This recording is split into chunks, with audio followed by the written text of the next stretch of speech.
ngai jani mapinga nasali te mpona lobela bino basango balobela te mponi tolobela oyo te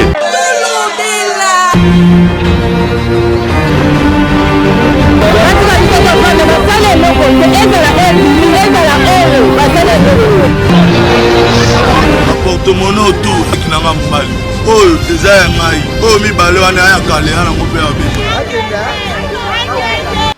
mbote bana Congo Kinshasa, Congo Brazzaville na Butembo topesi bino mbote lelo naza na esengo ya kopresente bino édition na bokebi na ndenge osakana te tofongola yango na politique ya bobo mesano mokonzi na biso Faci Beton akosi 3 ans na ye bayimboka basali bilan mpona nyonso oyo asali na kati ya République démocratique du Congo. Bolanda ba détail na élément ya la douce Nelly Mapangwilo.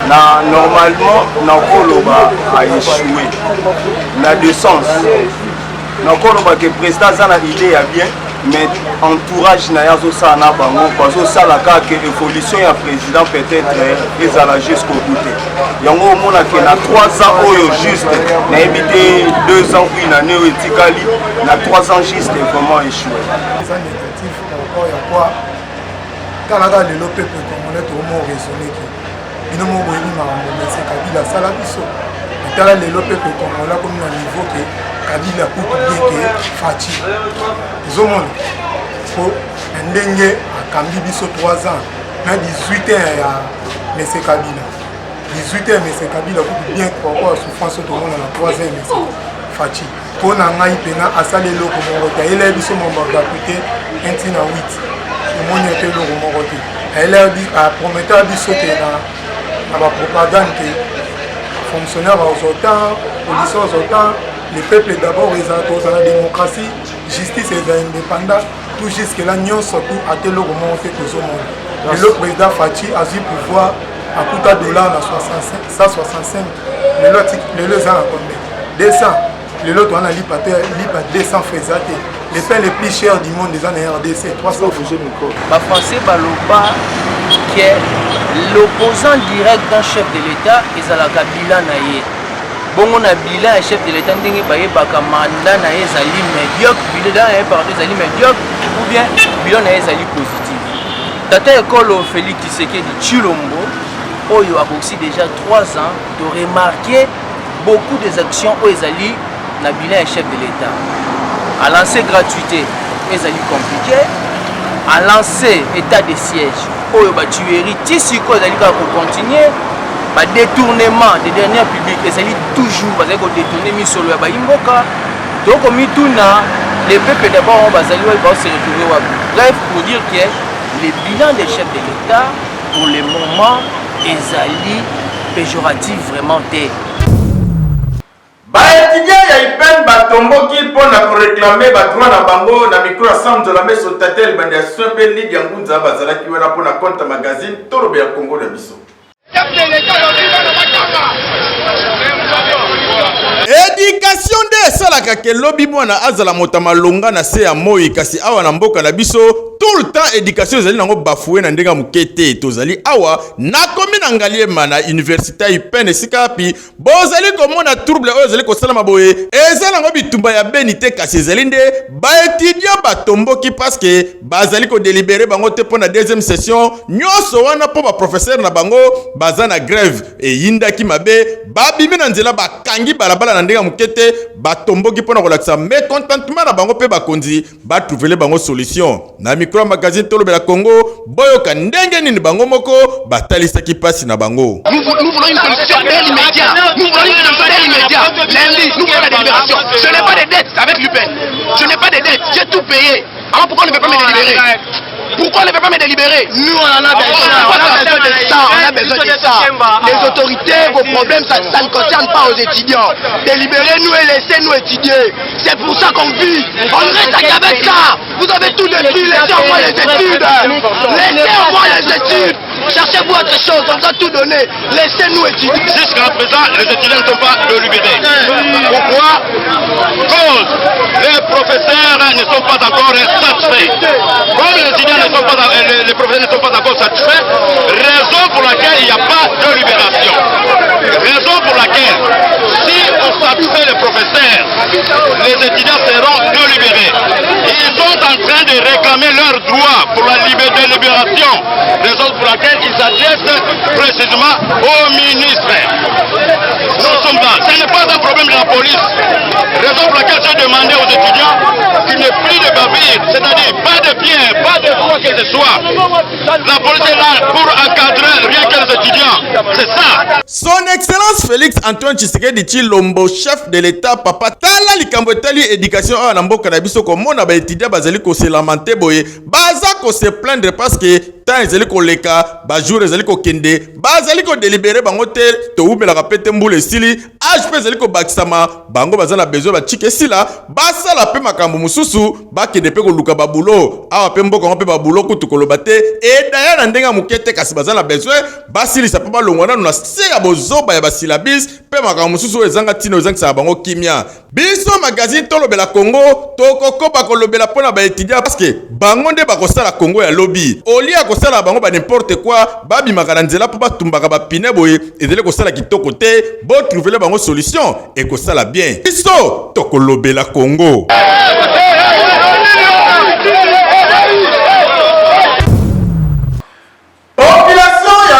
Enseignement bazali ko lela terrain na bango ya boulevard triomphal etekami ndambu ti yango esili bazali ko yeba te nani nde azali à la base na yango Lydia Ngunza pe gloire obeno mwana ngali ma solo bazalaki wana na ville province ya Kinshasa molunga ekoma lokola moto azali soki na climat nini nzoka tozali na biso na climat ya malonga oyo nzambe apesa biso malgré ezala nango de saison kasi ekoka mpona biso molunga ekomi na ndenga mokete nyonso wana mpona bitongela mwanza tozali awa nakomi na Kasavubu na enseignement esika wapi population bazali kobelela bazali kolela terrain ya enseignement oyo babengaka terrain ya boulevard triomphal oyo ba parti politique pe ba église ba mesana koya kosala mwa ba activité na bango kasi population basutuka na tongo mo boye ba monika ba betele bango manzanza ba yebaki te ezali nini parti moko ya terrain ekei oyo tikala basutuki boye na tongo ba yeli soko beta banzete po ba beta batol il paraît que bateki yango selon ba information tozoki sur le terrain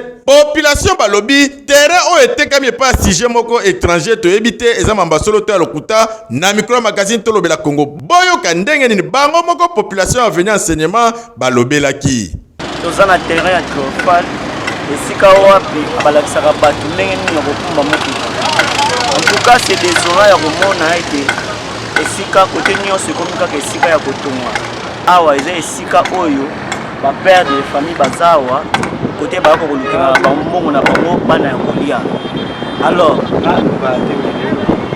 à ma grande surprise tokuti terrain bakomi déjà koentourer terrain koacircule yango bakomi kotia tole mpo batonga toyebi te loo nini bazotonga or les comletre oui balukeli bato te ata espace kote nini bakokoluka kote nini bakokotia baentreprise na bango parce que biso toyaka koyekolaka toyaka koapprendre toyebi te tokoya koyekola lisusu kokumba motuka wapi l'état na biso toyebi te l'état congolais azali l'état ndenge nini absence na biso absence ya l'état total eloko esalami oyo c'est inacceptable ya komona ke oui terrain baexpolie terrain sans pourtant kosignaler voire même bateau basalaka awa oui baluki esika te donc kaka boye terrain eza clôturé baluki esika te kote nini bato bakolo établissement bakoki kotia kote na bango kote baluka kote nini bakosala parce que baza bapère de famille baza baresponsable baye kaka eza mosala na bango elesaka bango et en plus bazocontribue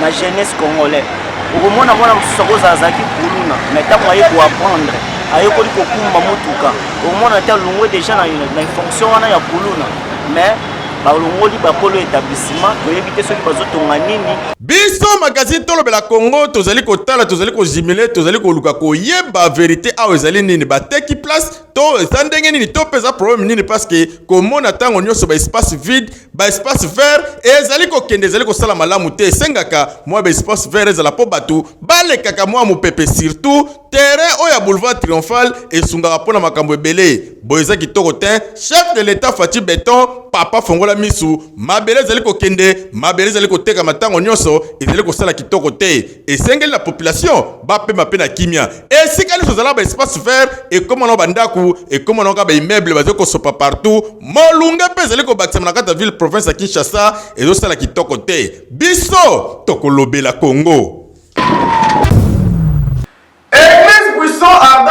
2 jours de prière otonda mikakatano kende osambela elongo na bango pe obika na ndenga mokete.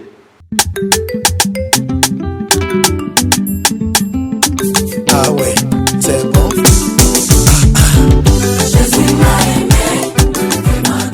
Bana Kinshasa paix à Brazzaville. Le département de combat de l'église La Mission Mondiale Buisson Ardent organise la 2e édition sur le 7-13 décembre du mercredi 26 au jeudi 27 janvier 2022 de 9h juste à 12h juste. Des grandes journées de délivrance, il y a Kafou avec comme thème couper la racine des sorcelleries dans nos familles. Bande Koboya Ebele, Okangama Yaka, Ozana Bokono Yaka, Ozana Mikakatano Yaka, Nzamba Lola, Akokangola Yo, avec la servante de l'Éternel, la prophétesse Ruth Lukielo Tedika. Adresse, la salle Apocalypse 22, quartier sans fil dans la commune de Massina. Notez bien, pour la consultation prophétique, venez le lundi 24 au mardi 25 janvier 2022 de 9h juste à 15h juste. Écoutez l'ainsi de l'Éternel à travers sa servante Ruth Lukielo Tedika sur l'avenue de la Paix, numéro 13, toujours au quartier sans fil dans la commune de Massina. Dieu siège au milieu de louanges et d'adoration. Pour ces, l'animation est assurée par le frère José Nzita, groupe Puissant Ardent et les autres. Fortifie-toi et prends courage malgré les épreuves dans ta famille. Viens car Jéhovah Shammah sera au rendez-vous. Le sang de Jésus est précieux de ma famille. C'est bon. Otondo bakomi kilikili ya nzoto pe molimo esika za nango se moko cabinet de santé. La santé n'a pas de prix au koti kao obimi ok.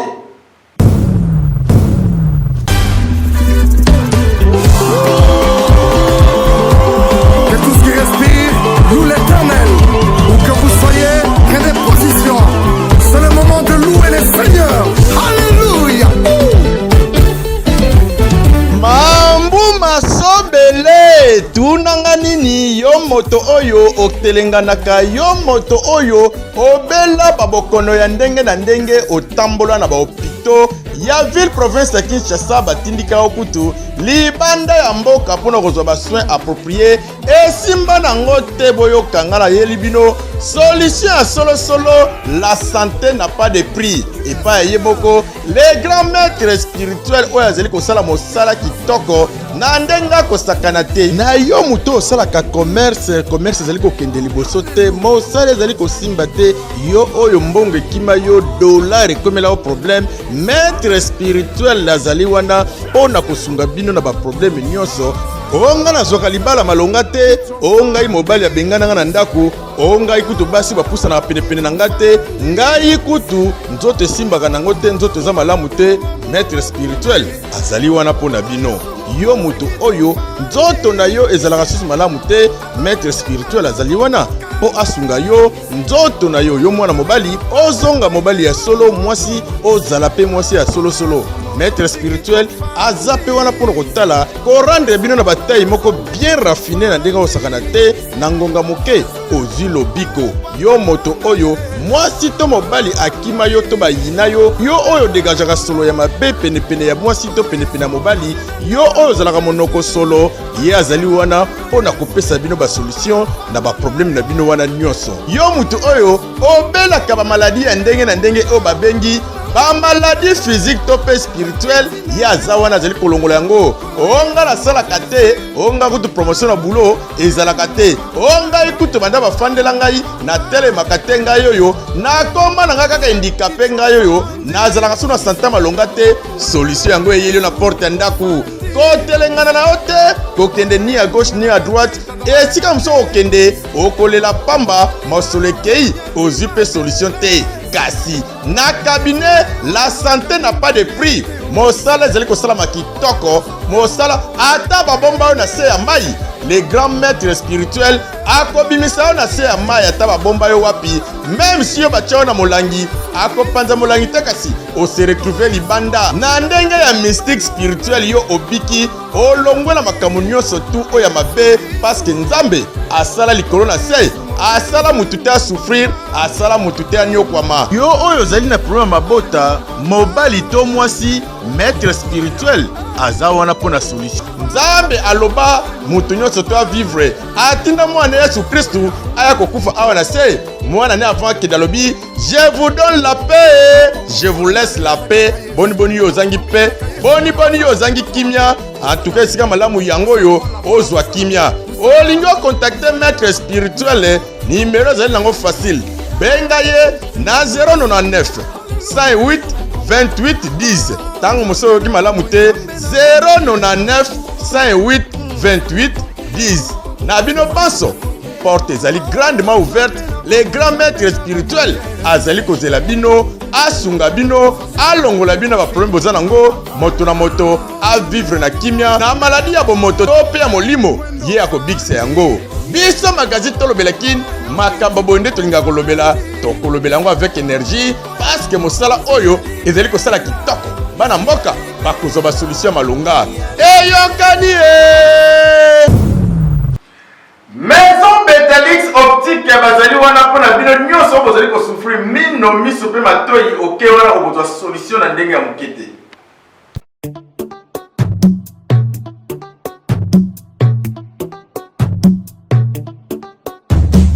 Mosungi ya solo ya miso ya peuple congolais yeyo aye. Maison Betalix, maison moko à la ville professeur Kinshasa. Pourquoi pas na Congo RDC mobimba oyo azali kosunga peuple congolais na likambo etali misu. Yo oyo banda ko souffrir misu utakala. Yo oyo kenda na ba hôpitaux mingo zwa na yo solution te. Esika malamu ya kozwa solution yango yo. Maison Betalix, maison moko à la ville professeur Kinshasa. Esika oyo bazali kosala examen ya solo ya misu na mbanga moke basali yo examen. Tunanga nini? Maison Betalix optique esuki kaka na makambo eteli misu te, kasi makambo oyo eteli makutu matoyi ya moto oyo yokaka malamu te, bango bazali kosoigner yango pe ozwi lobiko na ndenge osakana te kote pe makambo mino yo oyo tango nyonso mesala konika mino na makala kotia baputulu babombi na munoko yeba ke traitement ya malamu eza nde na Maison Betalix optique oyo bazali kosala mosala kitoko na ndenge osakana te. Olingi kozwa Maison Betalix Kimambangu na Binza Ipen na route de Matadi numéro 4359 na quartier Kingu na bâtiment kakawane ya Kingu. Référence ezaka en face ya Hotel Flora jusqu'à na entrée ya Camp Telecom na commune Selembao. Ezapeli susu na rond-point na route bypass numéro 3 na commune Makala na arrêt o babisi esprit de vie Ipen telemaka okokoma wana bakoyamba okitoko na ndenge osakana te obeti mupanzi mususu na mama Mobutu na route de Matadi numéro 4 référence entrée district urbain ya Monga Fula tope entrée mama Mobutu. Olingi kobenga Maison Betalix po esunga na misu pona bato Ipen bobenga na numéro oyo 084 42 27 610. Pona bino bataron penga ba bokoyi ko benga bango na 085 52 79 221. Pona bino batama Mobutu cité verte cité Pumbu bana badiadinge bo benga na numéro oyo 089 38 60 486. Maison Betalix moko ya ba maison ya mwana mboka oyo azosunga mosungi ya solo ya miso ba peuple congolais. Maison Betalix a elibino lisusu ba matériel ya sika ya haute technologie pona ba problème na bino o etali makambo ya miso nde tozali ko soigner ba maladie lokola glaucome, ba maladie lokola cataracte pe ya ndenge na ndenge. Tozali lisusu pe kosala ba examen ya ndenge na ndenge juste pour na trouver solution na ba problème na bino ya miso. Pe Maison Betalix a elibino lisusu promotion ya ba monture na ye o ezali à partir ya $30 nde okoki kozwa monture na ba verre na yo complet pour na ba vision de l'œil tout comme ba vision de près na bino. Tozali pe lisusu na côté kana ba verre ya modèle nyonso ba lunette nyonso ata ordonnance na weza libanda nemela biso to ko servir yo. To elibino ba lunette ya moins cher ya qualité ya kitoko à partir ya $30 ozali na verre na monture na yo ensemble et puis examen na biso ezali na 10 000 francs congolais ya pamba. Makamba wana kata kin tolobela to tolobela te biso tokolobela ngo parce que komona mosala kitoko boye ezali kosala elengi na ndenga mokete biso tolobi. Naspan Cameroun Total Energy 2021 ezalaki ya koyinda équipe ya Gabon bapoli contre équipe ya Burkina Faso oyo ekei na quart de finale. Bona na badetail na elema ya mwasi ya pembe Clara Sasa. CAN Cameroun Total 2021 ezalaki ndo opesi mbwambwa aboyi lobi na Cameroun. Burkina Faso na Gabon basukisaki match na 1 but partout. Bakoti tina ta en prolongation. Bakei nde kovandisa na batiro bi. Kuna ezalaki nde bitumba ya bilombe. Le Congolais Gelor Kanga oyo akoma na ye Gabonais nde ayebaki na korate tiro bi na ye yango nde esalaki ete Gabon alongwa na ye na course. Biso magazine tolobela Congo na biso tolobi. Totikala kaka na sport sanga balende baganye ARCK na score ya 1-0 ezalaki ya koyinda na ndenga mokete Clara Sasa mwasi oyo ya pembe alobeli. Vodacom Ligue 1 ezalaki mokolo ya lundi 24 janvier 2022 na stade Kasha na Bazola na 15h30 heure de Mbujimayi et Lubumbashi 14h30 heure de Kinshasa. Kuna nde Sa Majesté Sanga Balende abetaki na Racine Club de Kinshasa na 91e minute Matafadi Mazewe ayebaki na kotia bina ye moko yango nde ezalaki score final en faveur ya les Anges Saints. Bosimba eke Sa Majesté Sanga Balende akomi na 4 victoires atikali na 8 matchs joués. Biso magazine tolobela Congo na biso tokoloba kaka pe tolobi. L'international Cédric Bakambu na kokotenir na Olympique de Marseille kaka premier match boye aningisa mongete moko na ndinga osakana te esali kitoko mpona bakongole nyonso. Clara Sasa mwasi ya pembe alobeli. Akagol Cédric Bakambu déjà buteur na match na ye ya liboso na Olympique de Marseille. 1 minute 25 secondes eza déjà suffisant pour na Léopard yango nde ezolakisa confirmation ya Ronae. Na 74e minute Cédric Bakambu Bakagol asignaki bi na ye ya liboso na couleur ya Olympique de Marseille. Na 77e minute nde bayaki na kogagner na 2-0 devant l'Est na stade Félix Bollard. Biso magazine tolobela Congo tolobi. Na cadre kaka ya kofete bonne année association ya bafemme sage oyo ezali kokambama na ye moko mama présidente Nice Mavinga Vuvu basalaki échange de vœux ezalaki ya koyinda na ndenge mokiti mpona na badetail na elema ya Lydia Ngunza mpe Samzola Meso tata ya libandi ya soin. Lisanga ya basage femme oyo ekambamaka na ye moko présidente Nice Mavinga Vuvu basalaki mokolo na dimanche 23 janvier échange de vœux moko ya kafu pona bosepeli ya mbula ya sika basanganaki bongo epai ya mama tindira moko ya bamembre ya association ya bafemme sage balobelaki mingi maematali association mpe botombwami na yango balukaki koluka kotise barelation mpe fraternité na bango ekoma makasi pe parmi ba mokoloto oyo bango babetaki balobi ete a daté de séjour bakosala lisusu réunion esika moko te bakobanda kosala ronde lelo baza na ndaku oyo lobi na ndaku oyo kuna mpona koluka juste kotombola bolingo na bango pe lisanga na bango na yango biso magazine tolobela Congo na bolingo tozalaka nango mpona bapartenaire na biso boyoka ndenge mama présidente apeseli.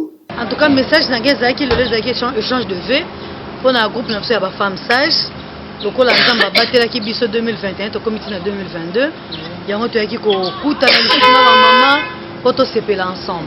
En tout cas, ba baza na besoin ya ko adorer ba benga biso na 089 60 99 005 089 60 99 005. Tozawana tozo sunga pe tozo sungana. Objectif ya groupe na biso femme sage eza kosunga pe kosungana. Tosi tosali ba descente na ba orphelinat kala mingi te toza ko adhérer na fondation ya Paul Bindu Musambali ou ya Pacific Palace donc ba projet eza ebele. Mama mami mpe oyo ayambaki bamembre ya bafemme sage azangaki maloba te alukaki koexprime mpo na kolakisa sentiment de joie na ye. lelo nayambaki bandeko tosangana na bango na groupe ya whatsapp bamama femme sage projet ya bagroupe na biso eza na bo tosungana mpe tosunga bandeko mosusu yango lelo tozalaki na réunion na biso ya ane ya sika oyo tobandi toyebana koplanifie ndenge tokotambola na 2022 sikoyo loko tokota 2022 tozalaki na bamama makambo nyonso eleki bien sikoyo mama okende merci mpe na yo papa ndenge oye ndenge ozozwa biso bilili tosepeli makasi nzambe mpe apambola yo atuka naza ebele koloba te merci beaucoup. bakoko baloba bawelelaka kupe na makaku te tika ye na yango mpo akoluka place akotia mokila. Magazine tolobela Congo tolobi banana no baluki makambo association Jésus Mwanamuti ya balukeli nde magazine tolobela Congo makambo basengi bango match koyinda kuna na terrain sosa mokola dimanche 30 janvier 2022 babengi bino nyonso boyo kotala ndenge nini association wana bakozwa mingete na ndenge ya mokete samzola meso tata ebanda soin alobeli.